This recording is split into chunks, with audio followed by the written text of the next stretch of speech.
여호와는 우리의 목자가 되신다라고 찬양했습니다. 하나님께서는 이 세상과 우리를 지으신 분이시니 이 땅에 있을 삶에서 우리 하나님께서 목자가 되어 주셔서 하나님의 나라에까지 인도함 받을 수 있는 복된 삶을 우리 모두 살아갈 수 있도록 은혜 베풀어 주옵소서. 아멘. 예수님의 이름으로 기도합니다.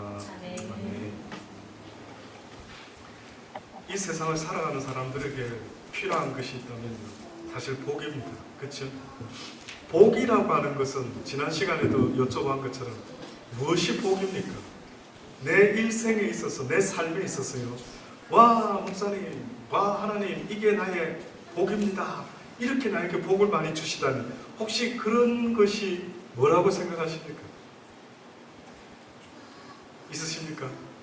와, 나는 왜 이렇게 복이 많지? 나는 왜 이렇게 복 많은 사람이야? 혹시 여러분이 생각할 때 도대체 내가 무엇을 가지면 아니면 어떤 상태가 되면은 내 인생이 참으로 복된 인생 같습니다라고 말할 수 있는 그 복, 이게 뭐냐라는 거죠. 그래서 사람들마다 가만히 보면은요, 그 복의 기준이 다 다르죠. 다 다르죠. 우리나라는요, 역사적으로 보면은 여러분 아십니까? 굉장히 고난의 역사를 가진 민족이다. 세상에 지금도 고난을 당하는 민족들이 있지만은 우리 대한민국도 어떻게 보면 이 땅에서 세상에서 가장 적은 땅을 가지고 있는 나라 중에 한 나라로서요. 그것도 또 남과 북이라고 하는 나라로 나누어져 있는, 그래서 이 땅에서 남과 북이 나누어져서 지금도 조그만한 땅에서 살아가는 민족, 지금은 경제적으로 대단한 민족이 되었지만은요, 불과 제가 국민학교 때만 하더라도요, 먹을 과자와 고기나 이런 것들이 이렇게 풍성하지 않았습니다. 저는 지금도 기억납니다. 아이스크림 중에요, 가장 대표적으로 아이들이 늘 먹고 싶어 했던 아이스크림, 아폴로라고 있었습니다. 아폴로. 혹시 들어보셨습니까? 꼭 아폴로 비행기 모양으로 중간에 있고요, 이렇게 돼가지고 막대기가 꽂아져 있는 아폴로라는 이름의 아이스 케이크가 있었어요. 시원하고 애들이 좋아했던 거예요. 뿐만 아니라 저는 국민학교를 졸업하고 중학교 때도요, 짜장면을 만약에 내가 졸업할 때 먹을 수만 있으면 얼마나 좋아했는지 모릅니다. 제 기억이 납니다. 국민학교 졸업할 때 드디어 짜장면을 먹게 돼가지고요, 먹는데 너무 맛있으니까요, 정말 쟁반을 그릇을 들고요, 이거 혀로 다 핥아 먹었습니다. 그랬더니만 저희 모친이 그러셨는지 저희 누님이 그러셨는지, 야, 설거지할 필요가 없다라고 하실 정도로요, 짜장면을 너무 맛있어서 그렇게 먹었던 적이 있었습니다. 그랬던 시절이 대한민국이 불과 얼마 전이었습니다. 근데 지금은요, 이렇게 먹을 게 풍성한 시대를 살아갈 줄은 저는 전혀 예상을 못했습니다. 그래서 저는 저희 막내랑 한 번씩 대화를 정재랑 이야기할 때에 unfair하다 그러지. 아빠 잘할 때는 먹을 것이 없어서 이렇게 갈비 한 번, 1년에 한 번 먹으면 막 신이 나가지고 어쩔 줄 몰라 했던 게 아직도 기억이 생생한데, 너는 먹고 싶을 때 마음만 먹으면 얼마든지 고기도 먹고 뭐 칩스도 먹고 뭐든지 먹는 너의 인생과 아빠의 인생은 unfair하다. 그래서요, 대한민국의 역사를 이야기할 때 사람들은요, 고난의 역사였다, 그렇게 이야기합니다. 원체 우리가 과거에 못 사는 고난의 역사를 가지다 보니까 여러분 아시죠? 이부자리, 밥그릇, 식기류, 뭐 장판, 온갖에 무슨 글자가 붙어 있습니까? 복자가 붙어 있습니다. 그러면 다른 민족도 과연 그렇게 복을 좋아해서 복자를 붙이며 갈망하는 그런 민족이 있느냐? 없답니다. 원하기는 하는데요, 이부자리에 뭐 식기류에 온갖 것에 복자를 새기면서까지 복받기를 원하는 민족이요, 뜻밖에도 우리의 민족 대한민국이다.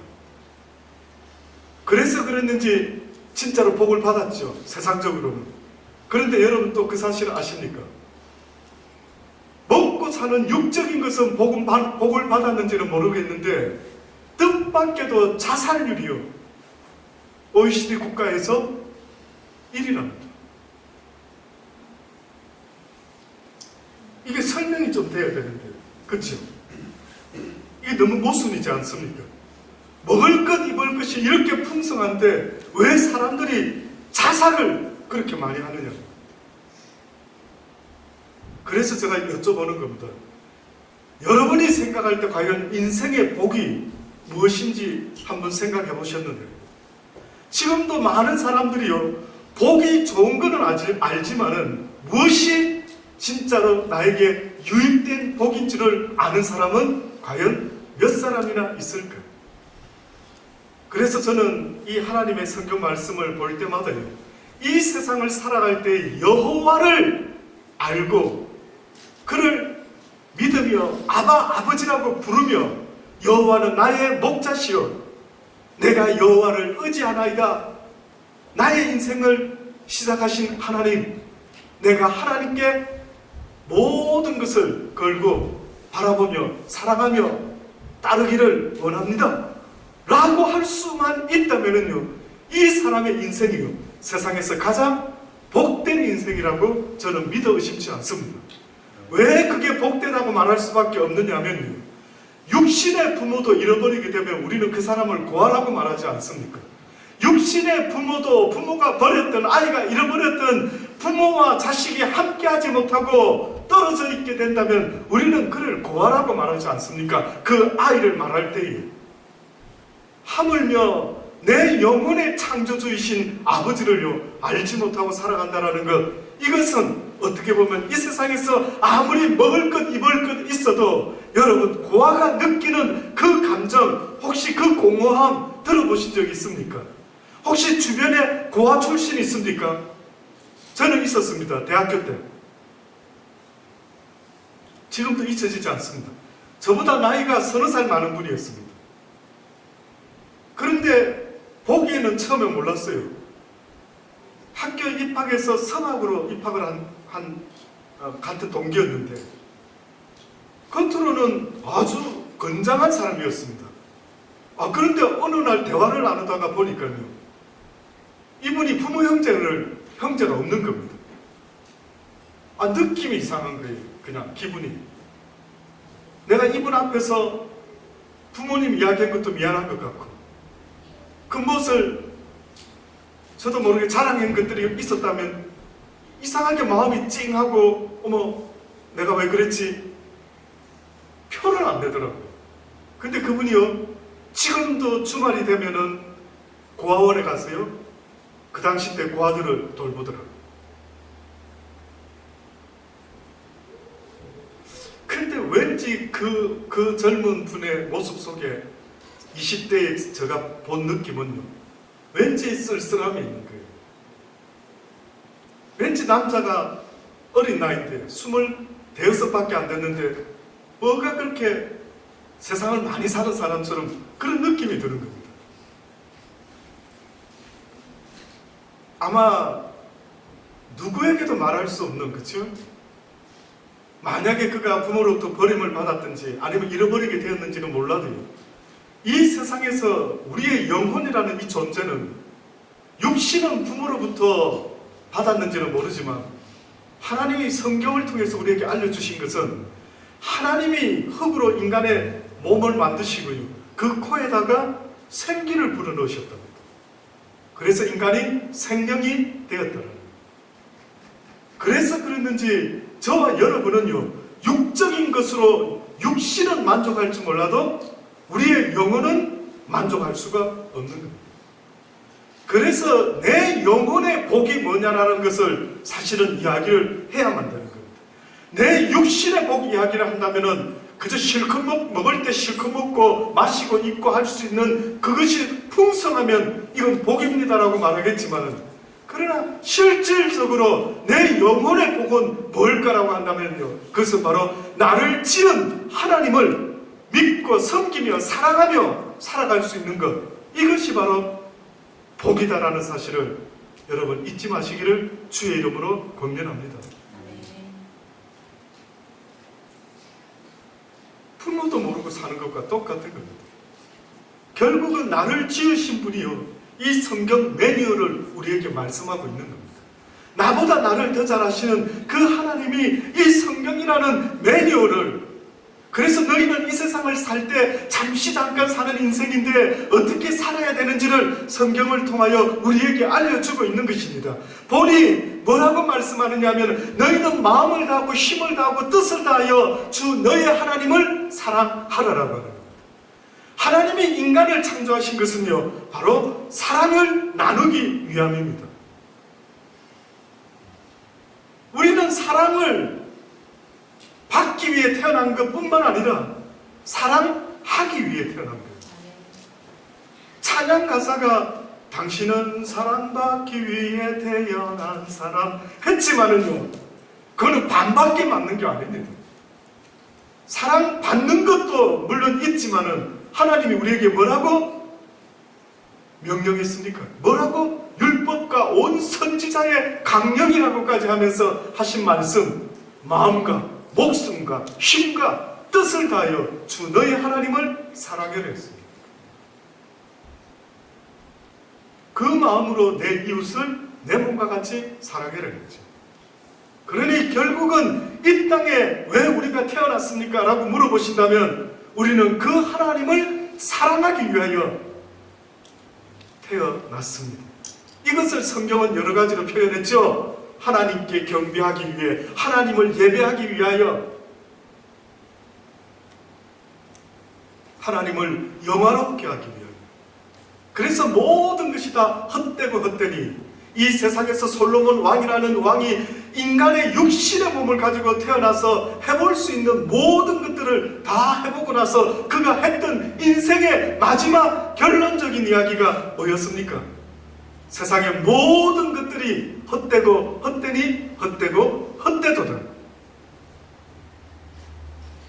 이것이 어떻게 보면 세상에서 가장 지혜롭고 세상에서 해볼 것 싹 다 해본 어떤 한 인생이요, 그의 인생 마지막에 그렇게 고백을 했던 것입니다.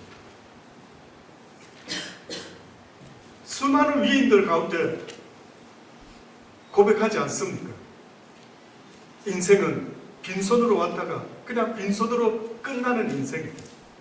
그러나 그 인생이 예수 그리스도를 만난다면 그 인생은 의미가 다르다고 이야기를 하는 것입니다. 그래서 과연 어떤 사람이 복된 사람일까 라는 것을요, 예수님이 팔복에 설명을 했다고 그러거든요. 근데 저는 팔복이 끝나면요, 구복을 할 참입니다. 구복. 사실은 여러분 성경에 팔복이라 할 때에 마지막 복이 뭡니까? 마지막 복은 뭐죠? 오늘 복이 무슨 복입니까? 마음이 청결한 자는 복이 있나니 저희가 하나님을 볼 것이다. 몇 번째 복입니까? 예? 5번째 복이죠. 맞습니까? 5번째? 6번째입니까? 예, 6번째. 그러면 7번째가 뭐죠? 화평케. 그 다음 드디어 팔복이니까 마지막 복 8번째 뭡니까? 을을 위하여 핍박을 받는 자. 물론 을을 위하여 핍박받는 복이 마지막으로 쓰여 있는데요. 근데 사실 엄밀히 이렇게 보면은 11절부터 보면은요, 또 다른 복이 하나 더 쓰여 있습니다. 혹시 성경을 자세히 보시면요, 나를 인하여 너희를 어떻게 해요? 욕하고 핍박하고 거짓으로 너희를 거스려 모든 악한 말을 할 때에는 너희에게 뭐가 있다고요? 복이 있나니. 사람들이 이것을 을을 위해 핍박받는 것과 함께 묶었기 때문에 이렇게 지금 팔복으로만 하기는 한 것 같아요. 물론 묶을 수도 있을 것도 같습니다. 이거는 팔복 끝나는 날 다시 한번 말씀드리고, 오늘은 마음이 청결한 자가 복이 있다라고 그렇게 말합니다. 마음이라고 하는 것, 이것은요, 인간의 실질적인 모습 또는 신체의 중심, 인격의 중심, 인간 감정의 사고의 중심, 이것을 갖다가 우리는 마음이다라고 그렇게 이야기를 합니다. 분명히 눈에 보이지는 않는데요, 성경은 우리에게 뭐가 있다고요? 마음이 있다라고 말합니다. 그러면서 하나님에 대한 그 시각을 이야기할 때 사무엘상 16장 7절에 보면은 사무엘 선지자가 다윗에게 기름을 부으러 이새의 집에 가가지고 큰 아들부터 쫙 면접을 보죠. 근데 보니까 와, 큰 아들이 아주 멋져 보입니다. 아, 하나님이 이 아들을 택하는 모양이다. 잘생기고 키도 크고 야, 멋있다라고 생각을 했는데 갑자기 하나님께서 사무엘에게 아니라는 겁니다. 여호와께서 사무엘에게 이르시되 그 용모와 신장을 보지 말라. 내가 이미 그를 버렸노라. 나의 보는 것은 사람과 같지 아니하니 사람은 외모를 보거니와 나 여호와는 무엇을 본다고요? 우리의 마음 중심을 보노라. 얼굴이 이쁜 여자가 있습니다. 근데 마음은 밉습니다. 얼굴은 조금 밉게 생겼는데 마음이 이쁩니다. 어떤 여자 택하겠습니까? 어떤 여자요? 물론 얼굴이 좀 부족해서 그저 마음이 이쁜 것 같다 결혼해봤더니만 아, 이게 아니었구나 했던 경험 있는 분들은 대번에 바꿔서 얼굴이 이쁜 여자를 할 수 있겠죠. 얼마든지 저는 이해가 됩니다. 그런데 저는 저희 아들 셋을 결혼시켜야 됩니다. 그래서 저는 어떻게 보면은요, 분명히 어느 날인가 예상 못했던 그런 이제 누군가를 데리고 오겠죠. 외모도 볼 수 있겠지만 저는 우리 큰아들한테 그런 이야기한다. 한 번씩 그런 이야기를 나누죠. 그래서 저는 아빠는 기왕이면 한국 여자였으면 좋겠다. 그리고 기왕이면 크리스찬이었으면 좋겠다. 다시 말해서 외모는 아빠는 잘 모르겠는데 네 취향대로 하면 되겠지만 그러나 그 마음은 중심은 하나님을 섬길 줄 아는 여인이었으면 좋겠다. 저는 그렇게 말합니다. 정말 그렇지 않던가요? 살아보니까 아무리 얼굴이 이쁘지만 살아보면 결국 나이 먹으면요 얼굴은 늙어가고 결국 할아버지 할머니 보면은 옛날에 미니였던 할머니 뭐 얼마나 표가 나는지 할머니 할아버지 때는 별로 표가 안 나더라고요. 과거에는 어땠는지 모르지만 그래서 성경에 뭐라고까지 말씀합니까? 고운 것도 헛되고 이쁜 것도 헛되고 건강한 것도 헛되지만 그러나 여호와를 경외하는 그 아름다운 마음씨를 가진 여인은 참으로 복되다. 그런 여인을 만난 남자들 참으로 복된 자이다라고 성경이 이야기를 합니다. 저는 이곳에 있는 모든 여성 여러분의 마음이요 그 누구보다도 이쁘시기를 주의 이름으로 축원합니다. 저절로 이뻐지는 게 아닙니다. 얼굴도 이쁘게 하기 위해서 뭐 팩도 하고 뭐 가꾸고 거울 보고 늘 돌아보는 것처럼 우리의 심령도요 하나님은 무엇으로 돌아보라고 합니까? 여호와의 말씀으로 너희를 돌아보라는 것입니다. 하나님의 말씀처럼 너희 마음에 여호와께서 기뻐하는 성령의 열매, 사랑과 희락과 온유와 합감과 절제와 모든 양성과 선한 귀한 열매들이 맺혀있는 아름다운 마음인지 돌아보라는 거예요. 여러분, 여러분의 마음을 돌아보세요. 오늘 이 시대에 먹을 것 입을 것이 없어서 이렇게 죽어가겠습니까? 이렇게 살인이 일어나겠습니까? 또 오늘 아침에 어제 저녁 뉴스였는가요? 독일에서 또 웬 외로운 늑대가요 이란 출신 독일인이 총을 하나 들고 맥도날드에 그냥 뛰어들어가가지고 빵 먹고 있는 아이들부터 시작해서 다 죽인 거예요. 그리고 또 성에 앉지 않는지 뛰어나가가 맞은편에 있는 쇼핑몰로 쫓아가가지고 또 총을 막 쏘고 결국 스스로 자살하고 말았습니다. 지금 온 유럽이 이 세상이요. 모두가 지금 테러니 하면서 테러 분자를 수색해야 돼서 찾아내야 되고, 근데 그 사건을 이야기하는 아나운서가 뭐라고 설명했는지 아십니까? 참 이런 사람들이 나타나면 차단하기가 어렵다. 이거는 색출하는 방법도 이거 어떻게 차단할 줄을 모르겠다고 그렇게 이야기를 하더라고요. 방법이 뭐가 있을까요? 과연 그들을 멈추게 할 수 있는 방법이 여러분 생각할 땐 뭔 것 같습니까? 그것은 바로 하나님의 이 사랑을요, 알지 못해서 그런 것입니다. 저는 그렇게 생각합니다. 그러니 저와 여러분의 사명이 얼마나 중요한지, 저와 여러분이 크리스찬이 됐다라는 그 의미는요, 그냥 교회만 왔다 갔다 하는 그런 삶을 하나님이 말씀하는 게 아니고, 너희는 세상의 빛과 소금이라고 말씀하신 것처럼 너희의 선한 행실이, 너희의 선한 마음이 온 세상 사람들이 볼 수 있게 되기를 원한다라고, 선한 행위를 나타내어라고 말씀하고 있는 겁니다. 그래서 저는 마음 같아서는 어느 날 우리 달란트 교회 이름을 갖다가 달란트 선교교회라고까지라도 한번 바꿔볼까 싶을 정도로요. 교회가 왜 존재하는데요? 교회가 무슨 이 시드니 땅에 침묵해 모임하는 단체입니까? 아닙니다.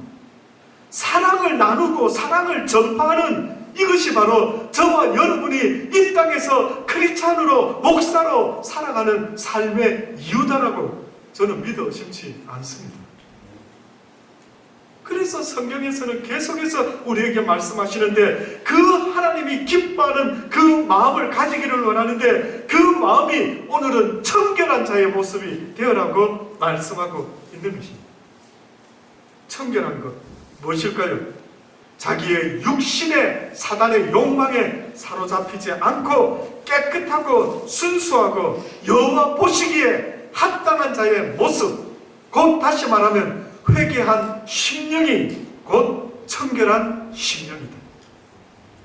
회개한 심령을 말합니다.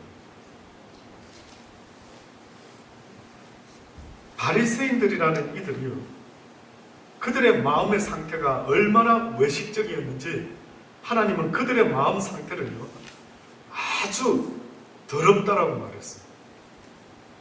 다시 말하면은 유대인들이 하나님은 그렇게 가르친 적 없는데, 부모를 공경하라 했는데 그들은 고르반 하면 됐다라고 그렇게 장로들의 유전을 전하기 시작했습니다. 율법보다도 그들의 유전을 더 전했는데, 그 고르반은 무슨 뜻이라 했죠? 비록 부모를 공경해야 되지만은 그러나 하나님께 드린 바 되었다. 다시 말하면 하나님께 잘하면 됐지, 하나님께 헌금하면 됐지, 뭐 이렇게 부모한테 일일이 그렇게까지 할 거는 없다. 그러니까 우선은 하나님께 잘하면 부모한테 대충 해도 된다. 이게 그들의 삶의 모습이었습니다. 그들의 윤리나 도덕이요 아주 땅바닥에 떨어진 그 시대, 심지어 로마나 헬라 사람들이 자식을 갖다가 마음에 안 들면 갖다 노예로 버리든지 팔아버리든지 하는 그 시대를 살았던 유대인들의 생각이, 부모는 무슨 부모, 고르반 하면 되었지, 이랬던 것입니다. 그때 예수님이 이런 말씀을 하셨죠. 외식하는 자들아, 이사야 선지자가 너희들에 대해서 예언한 것이 있는데 참 잘 예언하였다. 뭐라고 예언했느냐면, 이 백성이 입으로는 나를 존경하되 마음으로는 내게서 멀더다. 사람의 계명으로 교훈을 삼아 가르치니 나를 헛되이 경배하는도다. 무리를 불러 이르시되 듣고 깨달으라. 이제 예수님이 그 인용을 하시면서요, 그때 예수님이 하신 말씀, 입에 들어가는 것이 사람을 더럽게 하는 것이 아니라 입에서 나오는 그것이 사람을 더럽게 하는 것이다. 결국 인간이라는 존재가 무엇으로 사람들을 더럽히고 있는가 봤더니 그들 입에서 나오는, 마음에서 나오는 악한 생각과 말들이요 사람을 가장 더럽히고 있다라고 그렇게 말씀합니다. 성경에 보니 인간이 죄를 짓고 난 이후로부터 타락하기 시작하는데 하나님이 도무지 더 이상 인간들을 내버려 둬서는 안 되겠다. 물로 심판해야 되겠다. 노아의 가족들을 남겨놓고 물로 심판을 했죠. 그때에 물로 심판할 때에 하나님이 뭐라고 말했습니까? 인간의 마음의 생각이 악하더라. 근데 도대체 그들이 뭘 했기에 악하는가 보니까 노아 시대의 사람들이 시집가고 장가가고 먹고 마시고 집을 짓고 열심히 자기를 먼저 생각하며 살았더라. 이것이 하나님 보시기에 심히 악한 노아 시대에 심판받은 자들의 모습이었습니다. 뜻밖이죠. 결국 사랑이라는 것은 나를 향하게 되면 욕망이 되고 이기심이 되는 겁니다. 하나님이 우리에게 가르쳐주는 것은 너의 마음에 나의 여호와의 사랑을 가져라. 나 여호와의 사랑은 너를 위하는 것이 아니라 너의 이웃을 위하는 것이라는 거예요. 그러니 이 사랑의 진리가 온 세상 사람들에게 전파되었다면 세상은 천국으로 바뀌어버리고 말았을 거예요. 그런데 뜻밖에도 사단은요, 이 세상을 지옥으로 만들어놨는데 무엇으로 지옥을 만들었나 보니까 딱 한 가지 진리, 비진리로 진리처럼 말했는데 그게 뭔지 아십니까? 인간들아, 너부터 먹고 살아야지. 너부터 먹고 살아라. 그러니 각자가 나부터 먹고 살라니까 어떻게 됩니까? 때로는 상대를 공격하고 죽여야 되는 거예요. 이게 지옥입니다. 이게 지옥.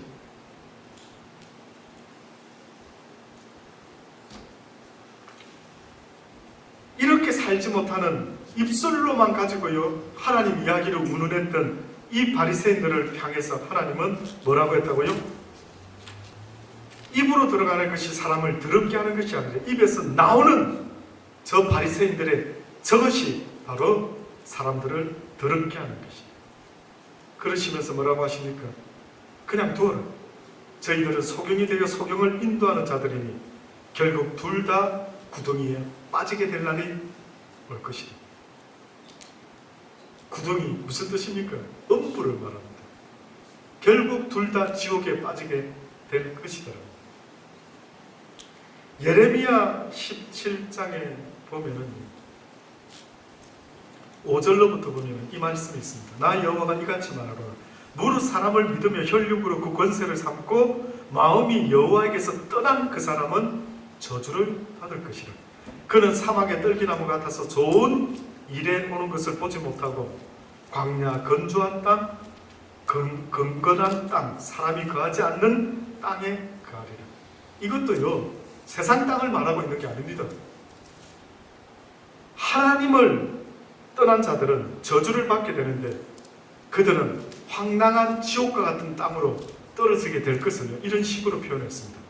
그런데 7절에 보면 무릇 여호와를 의지하며 여호와를 의뢰하는 그 사람은 복을 받을 것이라.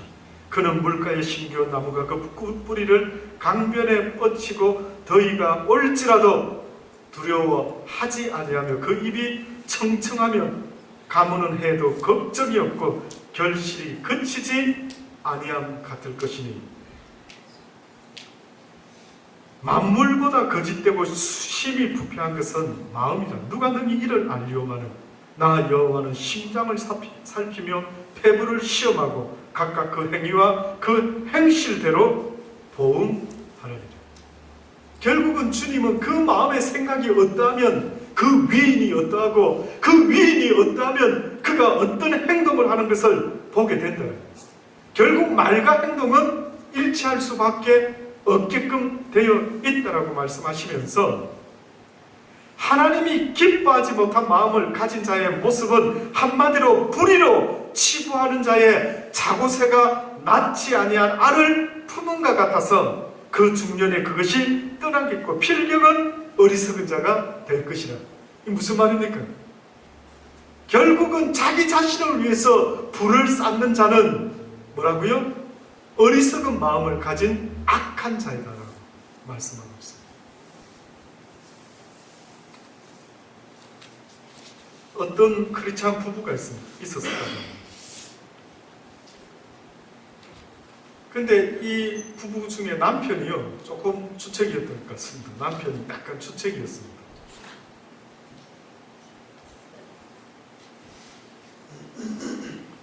남편이 말이요, 입에 파수꾼을 세워야 될 정도로 늘 말의 실수를 많이 해가지고요, 듣는 사람을 상처를 많이 줬던 그런 남편이었던 거예요. 주변에 있습니까? 그런 남편. 그런 남편이 있었던 모양인데, 이 남편이요, 드디어 아주 친한 가정에 초대를 받아서 가게 되었습니다. 그래서 이 아내가 주의를 줍니다. 여보, 제발 부탁하는데 오늘 가는 그 집 아이 있죠? 그 집 아이가 키가 아마 거의 이렇게 없는, 좀 뭔가 키가 잘 이렇게 발달이 안 됐는지, 예, 소인증. 소인증. 키가 없는 집 아이였던 모양입니다. 아이가. 그래서 이제 남편한테 주의를 줍니다. 여보, 제발 이번에 오늘 가는 집에 그 아이가 키 없는 거 알지, 당신? 괜히 쓸데없이 기이하게 하지 말아요. 이렇게 주의를 단단히 주고 그 집에 간 겁니다. 가서 이제 대화를 나누는데, 이제 그래도 뭐 이제 남편이 이야기를 하겠죠. 입을 벌려서 이제 말을 합니다. 아유, 잘 지내셨습니까? 인사가. 어떻게 아이들 잘 크고 있습니까? 여기까지 그 지금 무난했습니다. 그 와이프는 조마조마했습니다. 그랬더니만 그 집 엄마 아빠가요, 예, 우리 애들 잘 크고 있습니다. 이제 그렇게 이야기를 했습니다. 근데 마침 기 이야기는 안 하고 뭐라고 했느냐면, 아이 눈도 참 건강하죠? 이렇게 물어봤습니다. 예, 우리 애 눈이 아주 좋습니다. 시력이 1.2, 1점입니다. 그렇게 이야기했어요. 여기까지 이제 듣고 아내가 조금 안심을 했답니다. 아유, 그래도 다행히 내가 하도 기 이야기 하지 말라 했더니만 기 이야기는 안 하고 눈 이야기만 하는구나. 근데 갑자기 그 남편이 이렇게 말합니다. 참 다행이군요. 하나님은 너무 고마우신 분이시죠. 어떻게 안경 걸칠 것도 없는 줄 알고 시력을 이렇게 좋게 하셨는지 참 감사하네요. 이렇게 말을 했더라고요. 여러분, 이게 별 이야기 아닌 것 같지만 하나님이 지금 우리 보고 뭘 말씀하냐면, 너희의 마음이 힘이 악하다. 우리는 꼭 이 이야기는 안 하지만, 그죠? 어떤 사람에게 뭔가 기분 나쁘면, 혹은 마음에 안 들면 어떤 식으로든 말을 갖다가 꼭 비틀어가지고 해야만 직성이 풀리는 이런 경우를 볼 때가 있지 않습니까? 마음이 부패했더라고요. 부패했더라고요. 심지어 하나님은 뭐라고까지 말씀하는 줄 아십니까? 누가 너에게 핍박하고 오늘 구복, 마지막 팔복이 될는지 나를 인하여 너희를 욕하고 핍박하고 거짓으로 너희를 거스려 모든 악한 말을 비록 할지라도 너희는 어떻게 하라고요? 오히려 선한 말을 하고 복을 빌어 주어라. 여러분 그렇게 하십니까? 사랑할 만한 사람에게만 좋은 말 하고. 저도 옛날에는 그랬어요. 특히 아이들 키우다가 보면은 왜 저 아이가 저런 말을 함부로 막 하지? 똑같이 막 야단을 막 입에 막 거친 소리를 떠올려서 막 퍼붓고 그랬죠. 요즘은 안 하려고. 요즘은 그냥 묵묵히 지켜봐줍니다. 그리고 좋은 말로 또 건면하려고. 아들아, 그러면 안 되지. 그렇게 하지 말거라. 이렇게 이야기해요. 그전 같다면 이놈의 새끼 어떻게 그런 말을 쓰고, 이게 어디서 함부로, 이게 네가 지금 나가! 어디서 아빠 집에서 네가 뭔데 감히 함부로 건방지게 이놈의 자식이 벌써부터 이래가지고 이거 어디다 써먹지? 뭐 이러면서요. 그랬습니다. 이건 저 감정입니다. 근데 어느 날 생각을 해보니까요, 와, 똑같은 거예요. 그나 나나 똑같은 느낌이 드는 거예요. 모르는 저 녀석이나 안다라는 나나 표현 방법이 너무 똑같은 거예요. 그래서 내가 바뀌어야 된다. 저놈이 바뀌길 기대하기보다 내가 바뀌어야지 생각하고 그 다음부터 뭐라고요? 아무리 나를 핍박하고 아무리 원수를 내가 가정에서 키우고 있을지라도 원수로 대하지 아니하고 주여 사랑으로 선한 마음으로 대할 수 있도록 도와주옵소서. 그러니까 하나님의 말씀을 내가 실행하나 안 하나를 정말 내가 내 스스로 나를 바라볼 수 있는 그 어떤 거울이 있다면 내 옆에 누가 있어줘야 된다. 왼수가 하나 있어줘야 된다. 저 왼수 같은 게, 그런데 그 왼수를 기준으로 목사님 내가 바뀐 것 같아요. 저도 그럽니다. 하나님 내가 좀 바뀐 것 같습니다. 옛날에는 용서 못했는데 이상하게 똑같이 대하지 않고 내가 그래도 참고 인내하는 내 모습을 보니 내가 옛날보다는 정말 많이 바뀐 것 같습니다. 하나님은 네가 바뀌면 모두가 바뀐다라는 겁니다. 누구를 바꿀 생각하지 말고, 어떻게 보면 하나님은 그렇죠. 우리가 어렵지만은 너부터 바뀔 생각해라. 그래서 성경이 뭐랍니까? 너와 네 가정이 구원을 받으리라. 바뀐 너를 통해서 나에게 맡겨다오. 그러면 내가 너의 모든 가족들을 구원시키겠다. 저와 여러분은 힘이 없어요. 저와 여러분은 우리 가족도 구원할 수 있는, 내 남편조차도 아내조차도 아이들조차도 하나님께 인도할 수 있는 힘이 나에게는 없습니다. 저는 언젠가부터 애시당초 기도 안 했습니다. 그래서요, 오히려 어떤 마음이 들면은 주여 주님께 맡기기를 원합니다. 날 도와주옵소서. 날 도와주옵소서. 이게 절로 나오더라고요. 그래서 어제도 그런 기도를 했습니다. 주여 저 아들을 긍휼히 여겨 주옵소서. 그것밖에 없더라고요. 그렇습니다. 결국은 성경에서 우리에게 청결케 되기를, 마음이 청결하기를 원하는데, 그것은 곧 내가 가지고 있는 모든 악한 마음과 생각과, 하나님은 완전히 그 반대의 말씀에 그전에는 이게 와닿지 않았는지 모르지만 이제는요, 주여 내가 문제가 있었군요 라고 깨닫고 하나님께 회개하는 자의 모습, 이것이 바로 청결한 자의 모습이라고 믿으시지 않는 것입니다. 간단하게 그래도 너무 중요하기 때문에, 그리고 오늘 오후에는 또 달란트 패밀리 데이라서요, 오후 성경 공부가 없기 때문에 잠깐이라도 이 말씀 한번 들으기를 원합니다. 구약 성경에 보면은 모세가 이스라엘 백성을 가나안 땅으로 인도를 못하고요, 여호수아라는 그 종이 인도하게 됩니다.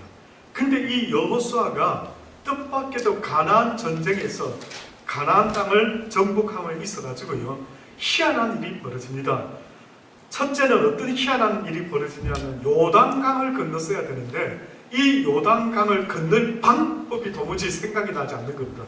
그래서 어떻게 보면 하나님께 기도를 했겠죠. 그래서 드디어 하나님의 응답이 왔습니다. 근데 하나님의 응답이 무엇으로 왔느냐 하면은 여호수아 3장 1절로 보면은 이런 상황을 한번 설명드릴게요. 여호수아가 아침에 일찍 일어나서 이스라엘 사람들로 더불어 시딤에서 떠나 요단에 이르러서는 건너지 아니하고 거기서 유숙하였더라. 3일 후에 유사들이 진중으로 두루 다니며 백성에게 명하여 가로되, 너희는 레위 사람 제사장들이 너희 하나님 여호와의 언약궤 매는 것을 보거든 너희는 그것을 떠나서 그 뒤를 쫓으라.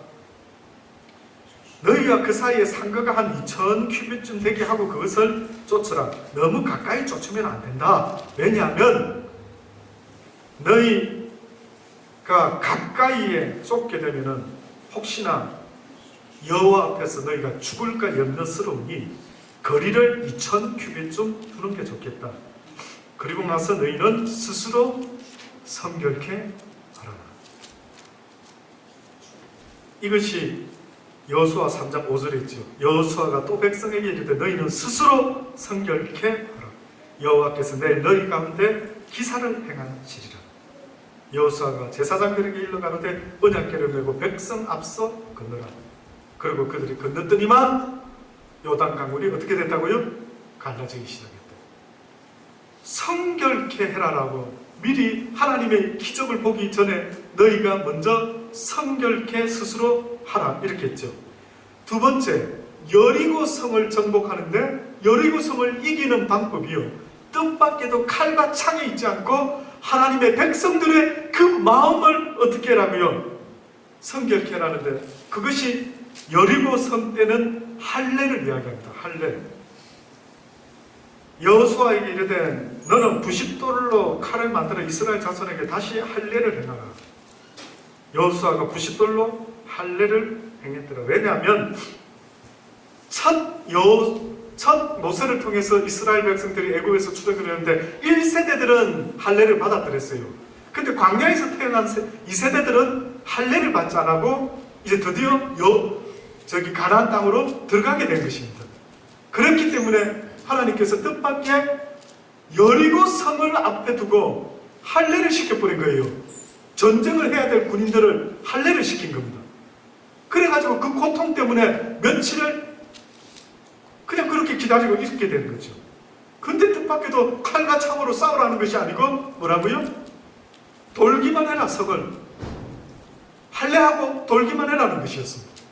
그때 그 시딤이라고 하는 곳에서 할례를 받게 했는데 바로 그것이 여리고성을 이기기 위한 승리의 준비였다. 뭐 와닿으십니까? 느낌이 뭐 좀 오십니까? 내 인생의 승리, 내 인생의 삶의 승리, 여호와가 나와 함께하는 그 동행하는 삶, 이게 과연 어떻게 성경이 가능하다고 말하고 있는지. 마지막으로 이거 말씀만 드리고 마칠게요. 자, 이렇게 승리에 취해 있는 이스라엘 백성이 드디어 아이성이라는 성을 이기려고 했는데 인원수를 팍 줄이고 조금만 보내도 이길 것 같습니다 하고 갔죠. 근데 져버렸죠. 뭐 때문에 졌습니까? 아간이라는 자의 부정부패 때문에 지고 말았습니다. 그래서 성경에 여호수아 7장 12절로부터 보면 이스라엘 자손들이 자기 대적을 능히 당치 못하고 그 앞에서 돌아섰나니 이는 자기도 바친 것이 됩니다. 그 바친 것을 너희 중에서 멸하지 아니하면 내가 다시는 너희와 함께 있지 아니하리라. 이 방금 읽은 말씀 너무 중요한 말씀입니다. 하나님께 지금 바쳐진 것을 아간이 취했다 그랬죠. 근데 지금 여기 잠깐 언급했는데 그 모든 것들이 다 하나님께 바쳐져야 될 물건이었다. 그래서 그 모든 것들을 다 어떻게 하라고요? 없애버리라 했어요. 불태워 죽여버리라 그랬어요. 그러면서 너희 이스라엘 백성들아 너희도 나에게 바쳐진 자들이라 그렇게 말해요. 너희도 바쳐졌고 너희도 내 것이고 그 재물도 다 내 것이다. 나에게 바쳐라. 근데 아간이 바치지 않고 좋은 것을 골라가지고 취했어요. 자, 하나님께 제사 드린다는 게 불태워서 번제를 드리고 할 때 많은 사람들이 그냥 그것만 바쳐지는 줄로 알았는지 모르지만 뜻밖에도 이 여호수아 7장에서 이런 말씀을 지금 하고 있는 겁니다. 너희가 아이성을 능히 그 대적을 당하지 못하고 그 땅에서 돌아서지 않았느냐 이는 자기도 바쳐진 것이 됨이라. 그 바친 것을 너희 중에서 멸하지 아니하면 내가 다시는 너희와 함께 있지 아니하리라. 너는 일어나서 백성을 성결케 하여 이르기를 너희는 스스로 성결케 하여 내 일을 기다리라. 이스라엘의 하나님 여호와의 말씀에 이스라엘아 너희 중에 바쳐진 물건이 있나니 내가 그 바친 물건을 너희 중에서 제하기 전에는 너희의 대적을 당치 못하리라. 한번 집에 가셔서 또 읽어보시기 바랍니다. 뜻밖에도 하나님께 바쳐진 것들이었는데 그래서 그것을 챙겨서 들고 오는 게 하나님께 바쳐지는 것이 아닌데 아간은 챙겨서 간 거예요. 그래서 왜 챙겨왔냐? 그랬더니 막 핑계를 대는 겁니다. 아, 좋은 것은 때로는 하나님께 또 뭐 여러 영광께 감사하고 뭐 돌리고 영광을 돌리고 어쩌고 저쩌고 그랬던 것입니다. 결국은 여호수아가 성결케 되는 것을 선포하고요. 그 다음에 성결치 못한 자는 여호와께서 친히 심판하실 것이다. 그냥 죽으면은 이 진노가 하나님으로부터 온 것을 모르게 되게 했으니 예상 못했던 방법으로 죽게 될 것이니 땅이 음부가 입을 벌려 그들을 산채로 삼켜버리게 될 것이다.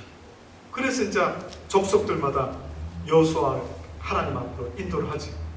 그랬더니만 아간 그의 가족들이 멸망을 당하게 됩니다. 디모데후서 2장 20절로 21절에 보면 큰 집에도 금과 은의 그릇이 있을 뿐 아니라 나무와 질그릇도 있어 귀 쓰는 것도 있고 친히 쓰는 것도 있나니 그러므로 누구든지 이런 것에서 자기를 깨끗하게 하면 귀히 쓰는 그릇이 되어 거룩하고 주인의 쓰심에 합당하며 모든 선한 일에 예비함이 되리라. 하나님이 쓰시는 사람, 하나님이 기뻐하는 사람은 어떤 사람이라고요? 똑똑한 사람, 힘센 사람, 부자, 그 누구도 아닙니다. 깨끗한 사람을 쓰기를 원하신다라고 합니다. 그래서 내가 청년의 정욕을 피하고 주를 깨끗한 마음으로 부르는 자들과 함께 의와 믿음과 사랑과 화평을 쫓으라고 말씀하는 것입니다. 이렇게 마음이 청결한 자는 무슨 복을 받는다고요? 하나님을 보게 될 것입니다. 하나님을 보는 자는 죽을 것인데 하나님을 보고도 죽지 않을 수 있는 자가 있으니 그것은 곧 죄를 씻음 받는 자. 결국은 신약에 와서는 뭐라고 말하는 줄 아십니까? 한마디로 말하면 예수 그리스도의 보혈로 죄를 씻는 자, 예수 그리스도가 나의 메시아임을 고백하는 자, 나의 죄를 위하여 십자가에 달려 죽어 주신 메시아라는 걸 고백하는 자에게는 뭐라고요? 죄 씻음을 얻게 될 것이다. 무엇으로 청년이 자기가 깨끗함을 입을 수가 있겠느냐? 오직 여호와의 말씀과 기도로 깨끗하여 지리라고 하셨습니다. 사랑하는 여러분, 깨끗게 됨으로 날마다 여호와와 교통할 수 있는 그러한 복된 저와 여러분의 삶이 되기를 주의 이름으로 축원합니다. 기도하십시다. 좋으신 아버지 하나님, 그렇습니다. 마음이 청결한 자가 복이 있다고 말씀하셨으니 바로 그러한 청결한 자의 삶을 살 수 있도록 은혜 베풀어 주옵소서.